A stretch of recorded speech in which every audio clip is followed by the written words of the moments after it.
Hi guys, it's Pastor Cryer here at Unity Baptist Church. You know what? Recently I talked to you guys about unforgiveness in the church. We talked about it in a turning point with Job. Job had some issues. He had issues with his friends. And possibly maybe, you have some people that have done you wrong, that have wronged you in the past, and for some reason it's still in your heart. But we need to learn how to let it go and let God. You've got to let it go. Yes, that means that too. Let it go and let God fix it for you. You know what? He's fixed so much for me. I know that he can fix it for you as well. Jesus once said, if we don't forgive others, neither will he forgive us. No one is worth you not being forgiven for.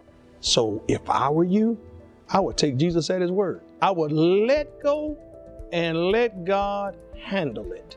I'm Pastor Cryer. I love you, amen. But God loves you the best. You take care.